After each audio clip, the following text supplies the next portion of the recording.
हम पुरुष प्रधान देश में रह रहे हैं, हम भारत में रह रहे हैं, और यहाँ पे कुछ भी कर लो, कुछ भी कर लो, पहले पायदान पे पुरुष ही रहेंगे। कुछ भी आप कर लो। हम एक ज़माने में उस कॉलेज में कैरियर काउंसलिंग किया करते थे बच्चों को, तो इसलिए हमें भी पता है वहाँ का सिस्टम। और तो उस वक्त दिमाग काम नहीं करता, तो लोग समझते अच्छा नेपाल के बच्चे हैं, नेपाल में ज़्यादा आक्रोश हो जाएगा, नेपाल वर्सेस इंडिया। देखिए ये दो कंट्री का मामला हो जाता है ना, तो वैसी स्थिति में फर्स्ट फेज में इन्होंने ये डिसीजन ले लिया होगा, और उसके बाद फिर सेकंड में बोला नहीं नहीं मामला बढ़ जाएगा, चलो बुला लो। एमपी एमएलए विधायक का बेटा अगर रेप करता है तो उसको फांसी ना दो, बिल्कुल उसको सजा मिलनी चाहिए उस लड़के को। आप मेरे पास आते हो कि मैडम मेरी जान जाने वाली है, मैं ब्लैकमेल हो रही हूँ और मैं आपको मदद नहीं कर रही हूँ बीइंग अ कॉलेज डायरेक्टर, तो मैं भी उतनी ही दोषी हो गई ना आपके मौत पे। नमस्कार, मैं संजना, आप देख रहे हैं बिहार तेज खबर। देखिए, आए दिन देश में ऐसी कुछ घटनाएं सामने आती हैं जिसको देखकर इंसानियत शर्मसार होती है। ऐसा ही कुछ घटना भी हाल फिलहाल में सामने आया है। कलिंगा यूनिवर्सिटी की एक घटना है जिसमें नेपाल की एक छात्रा ने खुदकुशी कर ली। इसका कारण बताया गया कि किसी लड़के के साथ वो प्रेम संबंध में थी, जिसके बाद लड़का उसे ब्लैकमेल कर रहा था। एक रिकॉर्डिंग भी कई बार वायरल हुई कि लड़का उन्हें गालियाँ देता नजर आया, जिसके बाद उन्होंने अपने यूनिवर्सिटी में कंप्लेन की, जिसके बाद कोई एक्शन नहीं लिया गया। लेकिन मामला ये है कि यूनिवर्सिटी की तरफ से छात्रा की खुदकुशी के बाद लड़के पे कोई एक्शन नहीं लिया गया। उसके बजाय वहाँ नेपाल से जितने भी छात्र छात्राएं आए थे, वो लोग जब उसके खिलाफ वहाँ आवाज़ उठा रहे थे, न्याय की मांग कर रहे थे, तो उन्हें वहाँ से भगा दिया गया। देखिए, इन्हीं सब मुद्दों पर बातचीत करने के लिए हमारे साथ महिला विकास मंच की संस्थापक वीना मानवी मैम मौजूद है। मैम, बहुत बहुत स्वागत है आपका सबसे पहले। थैंक यू सो मच बेटा। मैम, ऐसा मामला लगातार देखने को हमें मिलता है कि जब भी लड़की के साथ ऐसा कुछ होता है तो कहा जाता है लड़कियां ही गलत हैं, लेकिन यहाँ मामला कुछ और ही है। नेपाल के लोगों को ही वहाँ से भगा दिया गया। देखिए, इसके दो पहलू होंगे। पहला कि वो बच्चे जो है जो होता है ना एग्रेशन, एजिटेशन, ये दोनों कर रहे होंगे, तो उसकी वजह से थोड़ा शांत, दोनों पहलू से देखना, शांत करने के लिए बच्चों को भेज दिया गया होगा, फिर बच्चों को बुला लिया गया। लेकिन अगर ये सोच के भेजा गया कि भाई तुम नेपाल के हो चले जाओ, तब तो ये अपराध है। एक अपराध ऑलरेडी उनके कॉलेज में हुआ। कलिंगा एक बहुत ही बड़ा इंस्टीट्यूशन है, और कलिंगा यूनिवर्सिटी में एडमिशन लेने के लिए आईआईटी क्वालिफाई में जो अच्छे मार्क्स लाते हैं बच्चे, उनका एडमिशन होता है, बाकी डोनेशन पे होता है। तो वो कोई नंगा भूखा कॉलेज नहीं है, वो बहुत ही बड़ा कॉलेज है कलिंगा। और वैसे कॉलेज में, हालांकि उस एरिया में कलिंगा साइड में, वहाँ पे काफ़ी डिसिप्लिन्ड बच्चे रहते हैं। तो वैसी परिस्थितियों में रही बात अफेयर की, जो इन दोनों बच्चों में रहा होगा या नहीं रहा होगा, या कोई भी और वजह हुई होगी ब्लैकमेलिंग की, अगर इस बच्ची ने कॉलेज में कंप्लेन किया पहले, तो ये कॉलेज भी उतना ही दोषी है इस केस में कि अगर आप उस बच्चे के कंप्लेन को उस दिन सुन लिए रहते तो आज वो बच्ची जिंदा होती। तो क्रिमिनल तो आप भी, अगर हमारा अपराध, आप मेरे पास आते हो कि मैडम मेरी जान जाने वाली है, मैं ब्लैकमेल हो रही हूँ और मैं आपको मदद नहीं कर रही हूँ बीइंग अ कॉलेज डायरेक्टर, तो मैं भी उतनी ही दोषी हो गई ना आपके मौत पे। तो कंप्लेन तो उन पे भी बनता है, पहली बात। दूसरी बात, वो लड़के को सज़ा बिल्कुल होनी चाहिए। तीसरी बात, दुनिया में किसी भी बच्चे को आत्महत्या नहीं करनी चाहिए।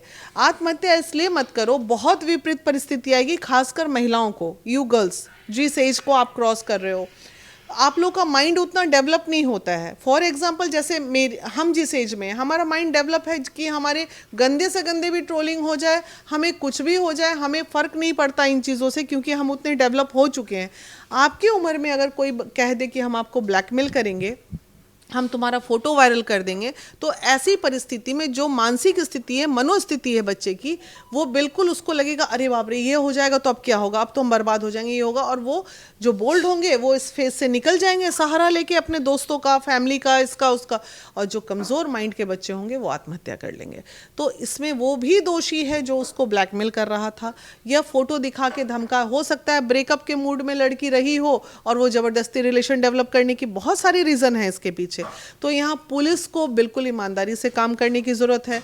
सुनने में आया है कि पॉलिटिकल बैकअप भी है, तो अगर पॉलिटिकल बैकअप है तो अपराधी तो भाई अपराधी है, कब कहा किसी पॉलिटिकल लीडर ने कि नहीं भाई मेरे यहाँ का कोई एमपी एमएलए विधायक का बेटा अगर रेप करता है तो उसको फांसी ना दो, बिल्कुल उसको सज़ा मिलनी चाहिए उस लड़के को। प्रशासनिक दबाव तो होता है, ये कॉमन फेनोमेना है कि अगर पैसे वाले लोग हैं, बड़े बिजनेसमैन हैं, तो ऐसी स्थिति में प्रशासनिक दबाव आ जाता है, लेकिन वैसी स्थिति में नहीं करना चाहिए। प्रशासन को आदमी बहुत विश्वास की नज़र से देखता है, अंत में न्यायालय तो है ही, कोर्ट तो फिर न्यायालय में बात जाएगी तो वहाँ तो न्याय मिल ही जाएगा ना उसको।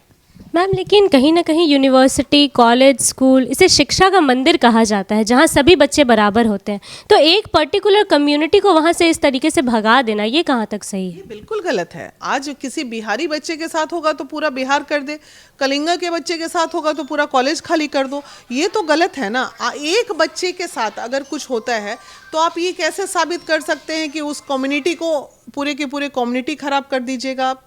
हर कम्युनिटी में क्रिमिनल्स हैं तो उस कम्युनिटी को थोड़ी आदमी डैमेज कर देगा, तो ये गलत है, बिल्कुल नहीं होना चाहिए ये।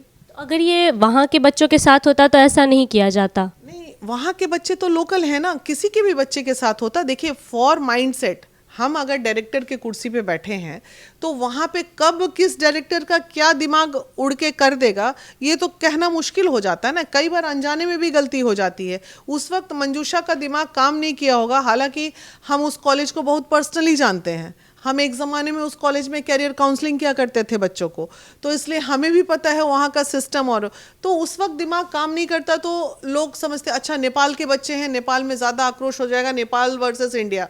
देखिए ये दो कंट्री का मामला हो जाता है ना, तो वैसी स्थिति में फर्स्ट फेज में इन्होंने ये डिसीजन ले लिया होगा और उसके बाद फिर सेकंड में बोला नहीं नहीं मामला बढ़ जाएगा, चलो बुला लो, तो ये होता तो उनका तो एक वीडियो भी वायरल हो रहा है जिसमें वो कहती नज़र आ रही हैं कि तुम लोग को हम फ्री का खिला रहे हैं, यहाँ पे हमारे पैसों पे खा रहे हो। तो अपने बाप के घर से थोड़ी खिलाती हैं, वहाँ कितना डोनेशन लिया जाता है, फीस लिया जाता है, ऐसा थोड़ी है कि वो अपने घर से खिला रही हैं। वो तो इतना बड़ा कॉलेज है तो बच्चे फीस दे रहे हैं, हॉस्टल फ़ी दे रहे हैं, हॉस्टल फ़ी अलग है, कॉलेज का फ़ीस अलग है, तो आप फ्री में कहाँ से, फ्री में खिला रहे थे तो अलग बात है। क्योंकि कुछ कॉलेजेस के जो नियम है कि 25 बच्चे पुअर बच्चों को आपको फ्री एजुकेशन देना है, तो अगर फ्री एजुकेशन वाले कैटेगरी में वो बच्चे होंगे तो ये स्टेटमेंट निकल गया होगा उनके मुंह से। हालांकि ये स्टेटमेंट भी नहीं निकलना चाहिए क्योंकि फ्री एजुकेशन का ये नियम है कि जितना पैसा आपके बच्चे का आप खर्च कर रहे हो वो आपको गवर्नमेंट देती है, तो या तो आप इधर से ले रहे हो या तो उधर से ले रहे हो, तो फ्री में कैसे आप खिला दिए बच्चे को? ये गलत है। इसके लिए तो सॉरी भी बोला उन्होंने, ऐसा नहीं है। मैम एक सवाल है, जब भी इस तरीके का मामला सामने आता है तो अक्सर लोग कहते नज़र आते हैं कि लड़की का केस था इसीलिए लोग जानते भी हैं, अगर लड़का होता तो शायद नहीं जानते। ऐसा नहीं है। देखो बाबू, हम पुरुष प्रधान देश में रह रहे हैं, हम भारत में रह रहे हैं और यहाँ पे कुछ भी कर लो पहले पायदान पे पुरुष ही रहेंगे।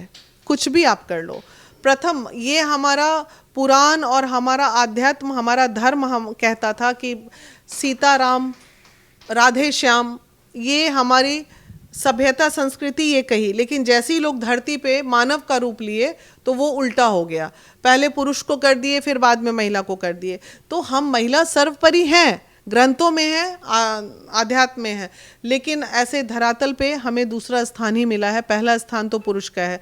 ये कहीं ना कहीं माता पिता का भी दोष है। आज घर में लोग भेदभाव करते हैं तभी तो समाज में भेदभाव होता है, तो नहीं होना चाहिए। चलिए, आप भी एक लड़की हैं, आपको क्या लगता है, मतलब इस तरीके का केस जब भी सामने आता है तो जैसे इस केस में भी हम, तो क्या होना चाहिए इस मामले में? देखिए, एक्शन तो बिल्कुल ही होना चाहिए क्योंकि जब तक कार्रवाई नहीं होगी तब तक इस कड़ी को कोई तोड़ नहीं पाएगा। तो एक्शन लेना चाहिए और पुलिस अपना जांच कर रही होगी क्योंकि ये कानूनी प्रक्रिया बिना किसी इन्वेस्टिगेशन के, बिना किसी सबूत के किसी को कुछ नहीं किया जा सकता। तो पुलिस अपना काम कर रही होगी और पुलिस को निष्पक्ष होकर जांच करना चाहिए, किसी भी पॉलिटिकल पावर या किसी भी अप्रोच में नहीं जाना चाहिए और न्याय मिलना चाहिए उस लड़की को। मैम आप भी एक लड़की हैं, इस तरीके का कदम अक्सर लड़कियां उठा लेती हैं जब भी किसी की तरफ से कोई प्रेशर होता है या फिर परिवार की तरफ से भी कोई प्रेशर पड़ता है, तो उन लड़कियों को आप क्या संदेश देना चाहेंगी जो इस वक्त डिप्रेशन से गुजर रही हैं? देखिए, मैं उन तमाम लड़कियों को, महिलाओं को यही संदेश देना चाहूँगी, जीवन में उतार चढ़ाव तकलीफ सबको है, लेकिन जो उससे लड़ के आगे बढ़ गया इतिहास उसी की लिखी जाती है। जो डर गया, जो सहम गया, जो खुद को ख़त्म कर लिया, उसकी कोई इतिहास नहीं होती। उसकी इतिहास वहीं, उसकी कहानियाँ वहीं ख़त्म हो जाती हैं। ऐसा नहीं है कि जो अभी कहीं ना कहीं सफल है, उनके जीवन में वो दौर नहीं आया होगा, वो परेशानी नहीं आया होगा, लेकिन वो उस दौर से, उस परेशानी से खुद को उभारे हैं। जीवन में थोड़ा सा आता है परेशानी, छोटा बड़ा परेशानी आए, बड़े से बड़े परेशानी आए, तो आप लोगों के बीच में बैठे किसी एक अच्छे दोस्त से, अपने माता पिता से, परिवार, जहाँ पे भी आप कंफर्टेबल, अपनी चीज़ों को शेयर करिए। जब भी मन में गलत भावना आए कि नहीं अब मुझे खुद सुसाइड कर लेना चाहिए, थोड़ा सा रुकिए, हम सुसाइड करेंगे कल करेंगे। ऐसे में बहुत सारा प्रेशर जो है ना आपके माइंड से कम हो जाता है, चीज़ें क्लियर हो जाती हैं। जब भी बहुत ज़्यादा डिप्रेशन हो, परेशानी हो, रूम से निकलिए, बाहर जाइए, दोस्तों के बीच में बैठिए, देखिए ना आपकी परेशानी कम होगी।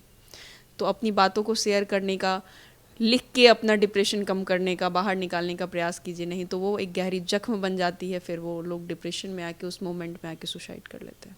मैम एक आखिरी सवाल है आपसे, इस तरीके के मामले अक्सर सामने आते हैं कि कभी कोई लड़का ब्लैकमेल कर देता है या ऐसा कुछ करता है, तो उसमें लड़कियां क्या करें?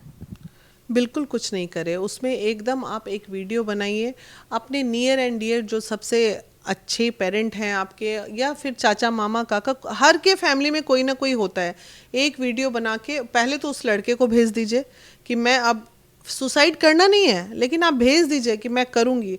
और पास के थाने में, कॉलेज के डायरेक्टर को, प्रिंसिपल को, जो भी आपके हैं ना, आपके हाथ में मोबाइल है यार, आप एक वीडियो तो बना लीजिए कि तुम्हारे कारण मैं आत्महत्या करने जा रही हूँ, आत्महत्या ये वो करके बना देना है। अब वो वीडियो ही आपकी जान बचा देगा, आपको तो कुछ करना ही नहीं है। समाज, बस डरना नहीं है। ये जो डर जाते ना बच्चे, हाय राम अब क्या होगा, अरे कुछ ना होगा, होगा क्या, कुछ नहीं होता। 4 दिन बाद सोशल मीडिया है, सब भूल जाएगी बातों को। लेकिन तुम्हारी जिंदगी कितनी कीमती है वो तुम नहीं सोचे। आज तुम चले गए, इतनी खूबसूरत जिंदगी को छोड़ के चले गए। क्यों हम किसी के लिए मरे भाई? बिल्कुल नहीं मरे। हम जैसे लोग तो बिल्कुल ना मरे। हम तो खैर बिल्कुल ना मरे। हमने जिंदगी में इतने थपेड़े देखे। ये हमारी मधुबनी की अध्यक्षा, इतनी कम उम्र की, 25-26 साल 27 साल की मेंबर है, जो भाषण, जो बात ये डिलीवर कर रही है, वो डेवलपमेंट नहीं लग रहा है समाज का। तो सब इसी उम्र में इन्हीं की तरह हो जाओ ना, क्या दिक्कत है? आप भी हो जाओ, आप भी हो जाओ, बिल्कुल हो जाओ। कल को आप लोग को भी कोई ब्लैकमेल कर सकता है, क्यों डरेंगे? और ज़्यादा दिक्कत है कि कोई ब्लैकमेल कर रहा है तो एकदम मेरा नंबर रखिए, सीधे महिला विकास मंच के पेज में मैसेंजर पे जाके लिख दीजिए, फिर आपको भी सामने आने की ज़रूरत नहीं है, हम ही हैंडल कर लेंगे सामने वाले को। ठीक है ना? तो बहुत बहुत धन्यवाद मैम, हमसे बातचीत करने के लिए। वीना मैम, मानवी मैम मौजूद थी। बाकी इस खबर को लेकर आपकी क्या राय है, आप अपनी राय हमें कमेंट सेक्शन में ज़रूर दें। अभी के लिए इतना ही। इन्हीं तमाम खबरों के लिए बने रहिए हमारे साथ और देखते रहिए बिहार तेज़ खबर।